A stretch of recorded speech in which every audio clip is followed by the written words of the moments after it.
حجت الاسلام حضرت سیدنا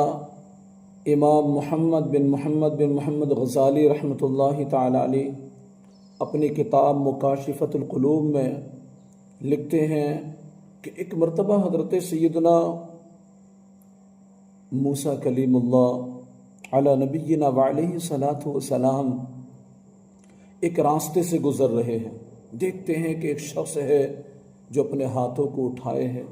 رب کائنات کی بارگاہ میں روئے جا رہا ہے، التجا کر رہا ہے، مولا میری مغفرت فرما دے، مولا میرے گناہوں کو معاف کر دے، مولا تو میرے گناہوں کو معاف فرما کر مجھے بخش دے۔ وہ دعا مانگ رہا ہے اور اس کے آنسو سے اس کی داڑھی تر ہو گئی، سینے تک اس کے آنسو آ گئے، اپنے ہاتھوں کو اٹھائے ہوئے ہے۔ حضرت موسیٰ علیہ الصلوۃ والسلام کسی کام سے جا رہے تھے، جب اپنے کام سے فارغ ہوتے ہیں اور جب واپس آتے ہیں تو کیا دیکھتے ہیں کہ جس طریقے سے سیدنا حضرت موسیٰ کلیم اللہ علی نبینا علیہ الصلوۃ والسلام اس شخص کو چھوڑ کر کے گئے تھے، دعا کرتے، روتے، گڑ گڑاتے دیکھ کر کے، اسی طریقے سے اب بھی وہ گڑ گڑا رہا ہے، رو رہا ہے، رب کائنات کی بارگاہ میں دعا کر رہا ہے۔ حضرت موسیٰ علیہ الصلوۃ والسلام نے جب یہ دیکھا تعجب ہوا، رب کائنات کی بارگاہ میں التجا کی، مولا معاملہ کیا ہے، اس بندے کو تو بخش دے۔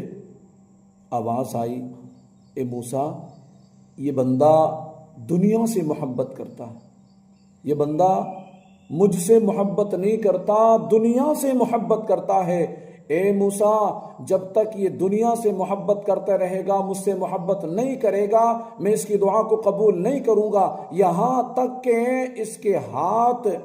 ٹوٹ کر کے زمین پر گر جائیں، یہ ڈھانچہ بن جائے اور پھر ہڈیوں کا ڈھیر ہو کر زمین پر گر جائے، تب بھی میں اس کی دعا کو قبول نہیں کروں گا۔ اللہ اکبر۔ اور مسلمانوں پتہ چلا کہ جو بندہ دنیا سے جی لگاتا ہے، دنیا سے محبت کرتا ہے، دنیا کا ہو کر رہ جاتا ہے، رب کائنات سے منہ کو موڑ لیتا ہے، اس کی دعائیں قبول نہیں ہوتی، اس کی دعائیں قبول نہیں ہوتی، رد کر دی جاتی ہیں۔ ہمیں چاہیے کہ ہم اللہ عز و جل کی رضا کے لیے کام کریں، جو بھی کام کرنا ہے ہمیں۔